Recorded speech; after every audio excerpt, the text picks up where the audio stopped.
This is the Global Podcast Network, where executives and professionals connect, share, and inspire. Stay tuned for the conversations that drive success.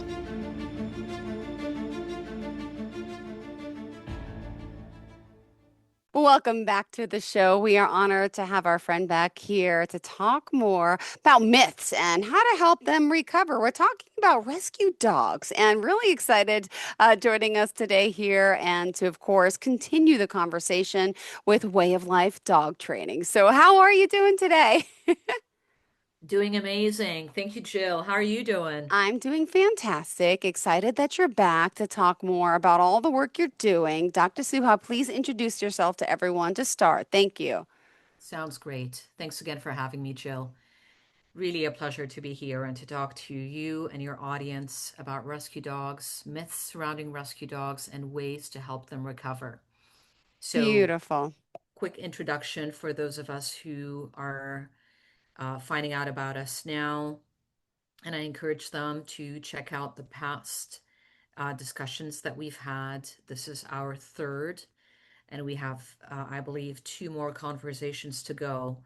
And today we will be focusing on rescue dogs. And rescue dogs are a big motivator for me to be doing what I'm doing right now. And essentially, I was inspired by my rescue dog Maya to become a trainer, which was not in the original plan. So, a few words about me and about Way of Life dog training. We are based in Toronto, Canada, but we serve a global student population because we can help people anywhere around the world with our Way of Life method, which focuses on a dog's way of life. And I was driven to start this business after having adopted a rescue dog many years ago, more than 20 years ago, a very challenging dog that I did not quite have the tools to be able to help, but also I did not quite find the answers that I was looking for in the mainstream dog training. And I find that things have not changed all that much. We continue to try to change the dogs. We continue to try to train them out of certain behaviors. We continue to have certain ideas about how to socialize dogs, about what it means to have healthy bonds with our dogs. And so, after 5 years of trying to work with her and to help her heal from very severe aggression towards other dogs, chronic anxiety and restlessness, submissive urination, and other problems, big and small. And shortly after I moved to Canada, I was absolutely blessed to have met a series of teachers that worked outside of the mainstream dog training. And they set me on a path where I came to realize that whether it's a rescue dog or not, regardless of breed, background, or behavior, there's a way to live with dogs. And many of us are unaware of that fact. And so, after being very successful with Maya and turning Yeah. around very serious behavior, and helped her become an incredibly steady and fulfilled and bonded dog, I felt called to start Way of Life dog training. So I founded Way of Life in 2019, published my book in 2023, and here we are with you today, Jill, talking about rescue dogs, which have been a major inspiration for me to do this work. Oh, beautiful. Well, we're honored that you're here helping so many. And, we're going to talk about, more of the myths and, of course, the recovery process and really get to the bottom of this. And I know, again, some people say rescue dogs are abused. Not everyone is, right? But we're Correct. going to talk some about the neglect, about the good, about the bad, and about how really, how these, rescue organizations really do rely a lot on the foster parents and that whole system too, right? Exactly. That's right. So let's start talking about a few myths that I'm sure you've come across, that I've come across in my practice that around rescue dogs. But before we do that, let me say a few words about the fact that the situation of homeless dogs is dire. It Yeah. has never been worse. There's a combination of factors, Jill, that are conspiring to create a very challenging situation for rescue dogs. For example, a high cost of living, high cost of vet care, and Yeah. there's many reasons behind that. Um, Governments, federal, provincial, state, and local continue to drag their feet on taking bold legislation around regulating puppy mills. Mm-hmm. And so there's an abundant supply of dogs, um, and rescues are having a hard time keeping up. Yeah. In terms of a few statistics, there are several million dogs in American shelters, Ah. and there are several hundred thousands that never make it out. In Canada, there are several hundreds of thousands in our shelters and several thousands that never make it out. So I feel that in this day and age, with the amount of importance that we give our dogs, the amount of importance that people place on their pets, how much we love dogs, it's a Mm-hmm. multi-billion dollar industry. These Yeah. numbers have no right to continue as is. But luckily, there are some things that we trainers can do to help make a difference. So let's start with some myths Sure. that we can rethink. Okay. For example, the reluctance that some people have about adopting dogs from rescues or shelters. And so they might say, well, I want a certain breed. I want a boxer. I want a Siberian. I want a golden retriever. I want a particular breed. Let me say first that the choice of breed is very important, Mm-hmm. and it's one of the most important decisions that any dog owner would make in terms of their life with their dogs is the choice of their breed, because there is no denying the impact of genetics on a dog's behavior, Mm-hmm. attitude, and needs and motivations, and so on. But with that said, there are breed specific rescue groups. I think for every breed imaginable, there is a rescue group Yeah. somewhere that specializes in rescuing and rehoming and placing dogs of a particular breed or breed category, for example, herding breeds, or breed groups, for example, bulldog type dogs. Um, so there is a rescue out there for any breed that you might be interested in or attracted to. That is Wow. the first myth that we can dispel, is that you cannot find a purebred dog in the shelter system. That is untrue. A second reason why people could be reluctant to adopt a dog from a shelter is that they want a younger dog, they want a puppy. They want to be able to raise a dog from youth. And I understand the reasoning, but let me say two things is that many people have adopted or acquired dogs from puppyhood and still struggled with their behavior down the road. Still, were not able to figure out the best way to raise these dogs and ended up with behavior issues at adulthood or young adulthood. And it's also to say that um, you can still adopt an older dog and have great success with the older dog. It is not because you've adopted a 3-year old or a 5-year old or an 8-year old that you cannot bond with that dog or that you cannot have great success with that older adopted dog. But still, if you are insistent on raising a puppy, and that is perfectly legit, there are puppies in the rescue and shelter system, just as there are senior dogs and dogs of all ages. Okay, so that is the second myth that we can dispel, is that you cannot find a puppy in a shelter, and that if you were to adopt an older dog, that you can, raise that dog well or bond with that older dog. Okay. The other myth, Jill, is this idea that we have that if a dog ended up in the shelter system, that dog must have come from a very challenging background. That dog must have been neglected, abused, poorly treated. And that is certainly true in some cases, but in many cases, that is not the case. That is not true. The dog Yeah. might have been surrendered because the owner fell onto hard times, the owner got ill, there might have been a death and not and no plans for where that dog could go after the passing of their owner, and therefore they ended up in a shelter. And so there's all sorts of reasons why dogs end up in the shelter system. And they're not all related to the dog having encountered trauma or neglect or abuse in their past.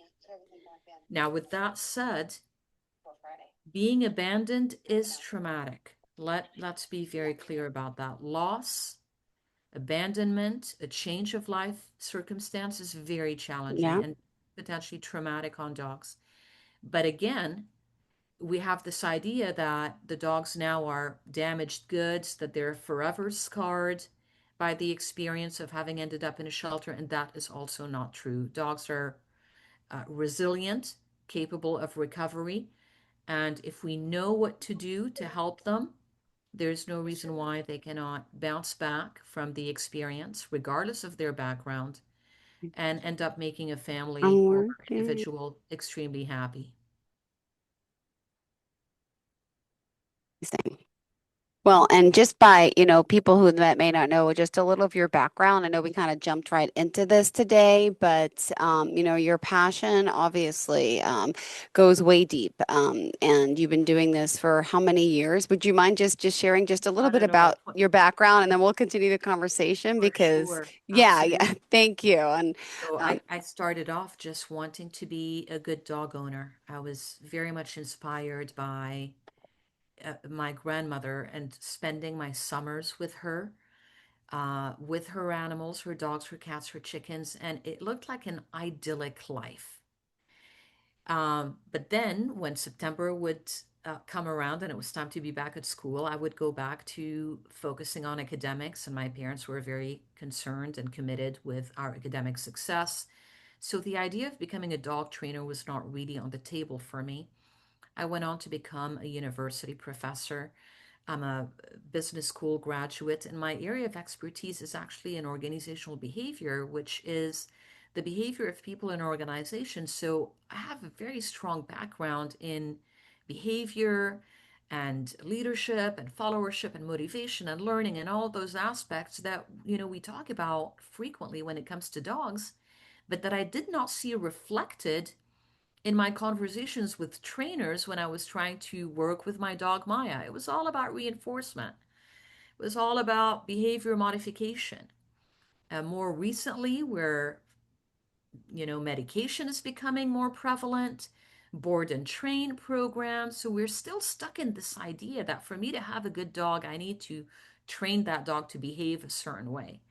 I came to learn that the dog needs to be raised a certain way so that they can develop the characteristics, the personality, the attitudes that actually we're all looking for in our canine companions. It goes beyond behavior.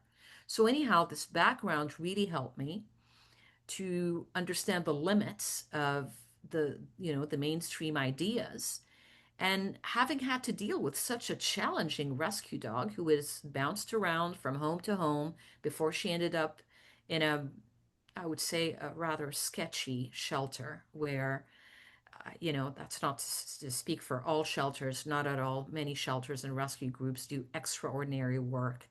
But the one that Maya came from, I can't say that it was necessarily a well run quality shelter. In fact, it ended up being sold. It ended up closing and being sold to a daycare. So anyhow, dealing with this very challenging rescue dog, and I couldn't see myself just being an owner. I felt called to become a teacher and a trainer, and that is what I do today: is teach people how to design ways of life that help any kind of dog that they might have, a puppy from a breeder, a rescue dog from a shelter, a dog that's been rehomed to them, a dog that they found, because that happens too. There are so many dogs that are being lost and never claimed. As part of this crisis that dogs are facing these days. And so, regardless of breed, background, age, or behavior, we coach people in two things: designing ways of life that help dogs become sound, strong, and spirited, and also how to handle dogs physically, um, psychologically, in a way that creates bonds that many of our people never imagined was possible. Gosh, wow. Well, thank you for that. And, your passion clearly shines through in your knowledge. And today, again, we are talking about myths, about rescue dogs and, of course, how to help them recover. So let's Yeah. continue about, these rescue dogs and rescues groups. Sounds great. Let's talk about a very important aspect of rescuing, and that is the fostering aspect. Many shelters and rescues could not possibly do the work that they do without the tireless work and commitment of foster homes and foster families. Fostering is good for dogs in so many ways. It takes them out of the stressful shelter environment. It gives them an opportunity to experience being in a home, to feel loved, to feel cared for, to be restored back to a sense of safety and stability. Trudy, I can't say enough for the work of these angels, these foster families.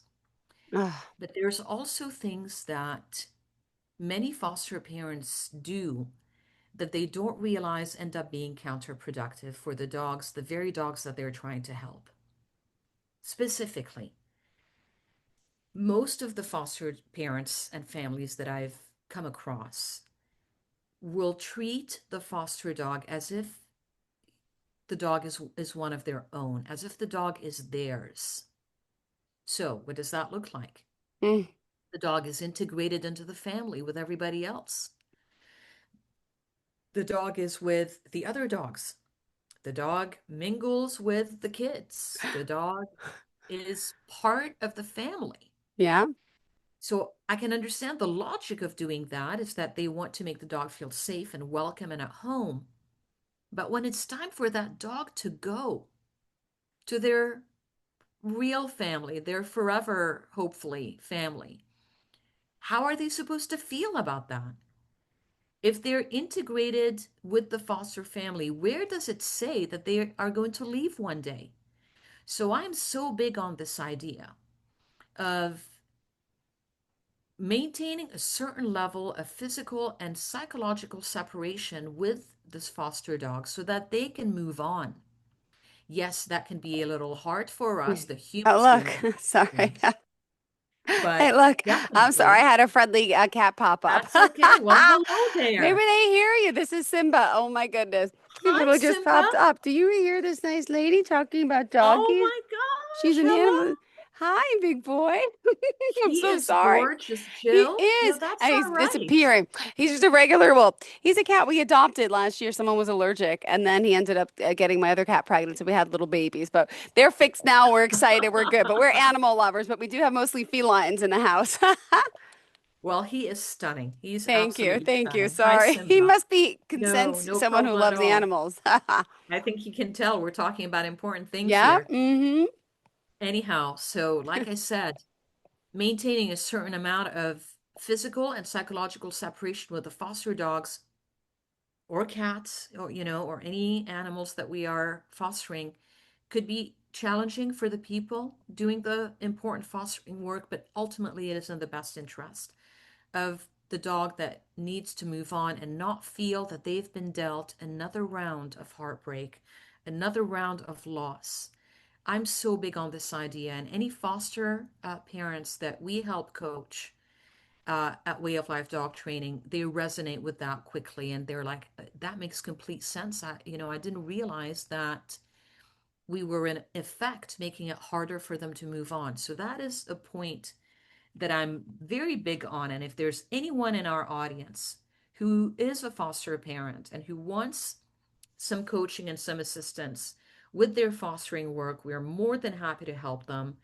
But they can know and they should know that simply by creating greater space in between them and their foster dog, they're already making a big difference in the likelihood of that dog moving on with their forever family.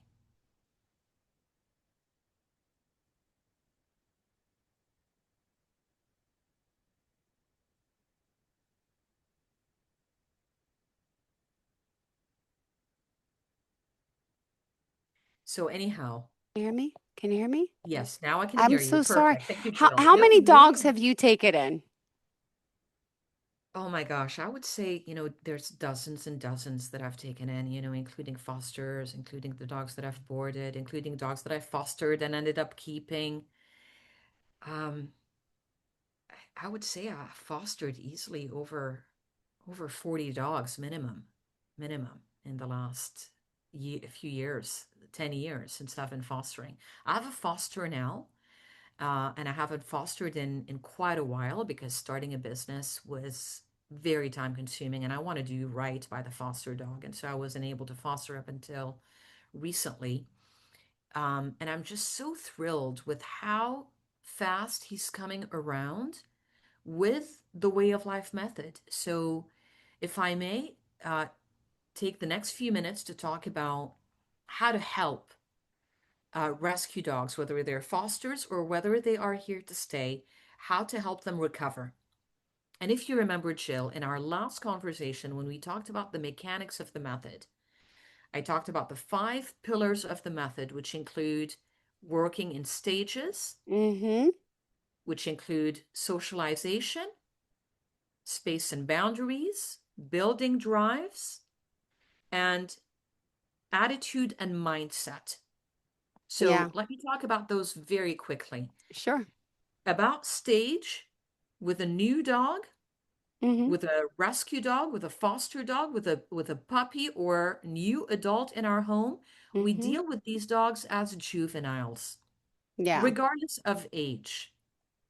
We don't assume that they know how to behave.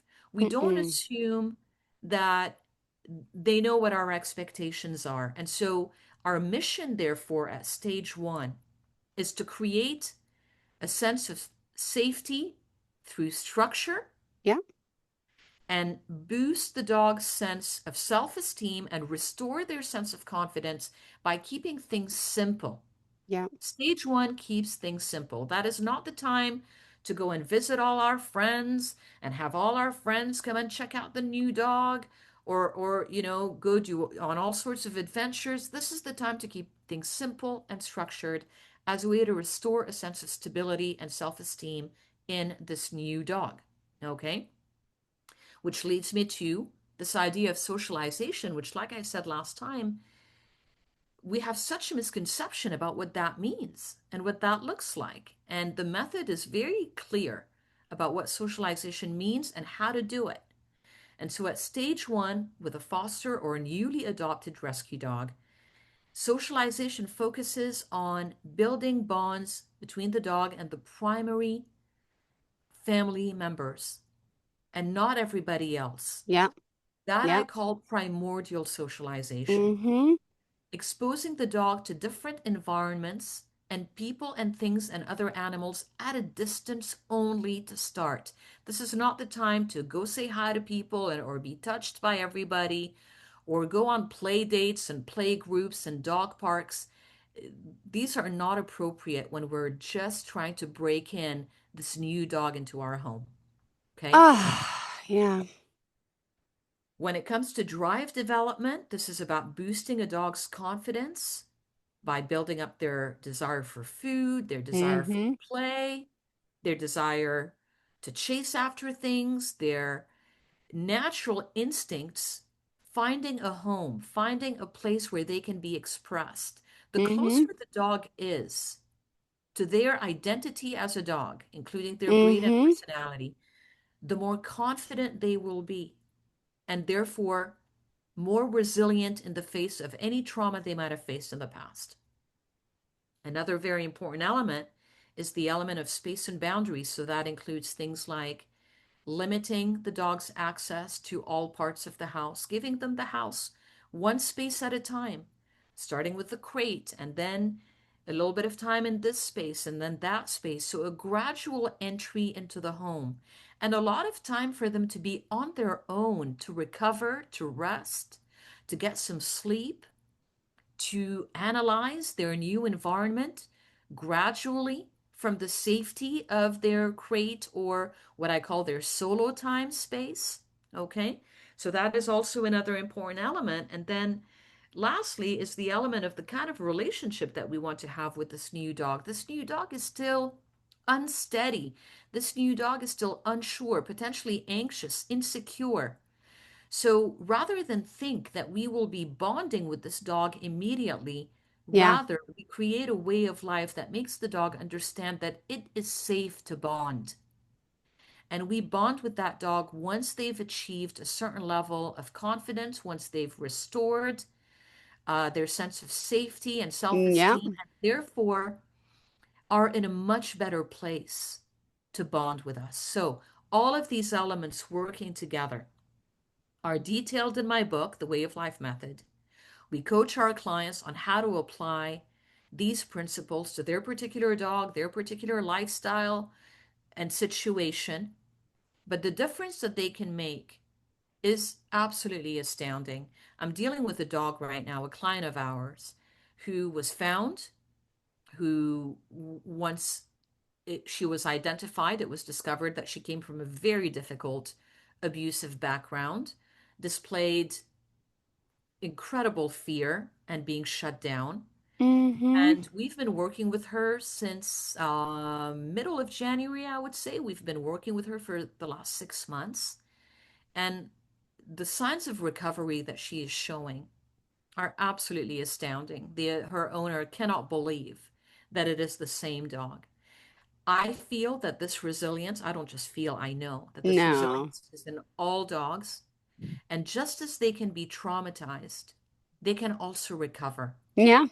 The brain, the mind are plastic, are flexible.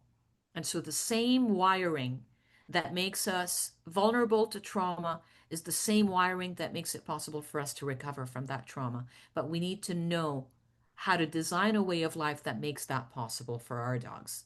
Because time alone, contrary to, the common sense idea, time alone does not heal all wounds. We need time, but we also need a method that is systematically intended to make dogs feel safe, secure, and confident again. Mm-hmm. Beautiful. And to help them gain that trust and feel that love. And They so deserve.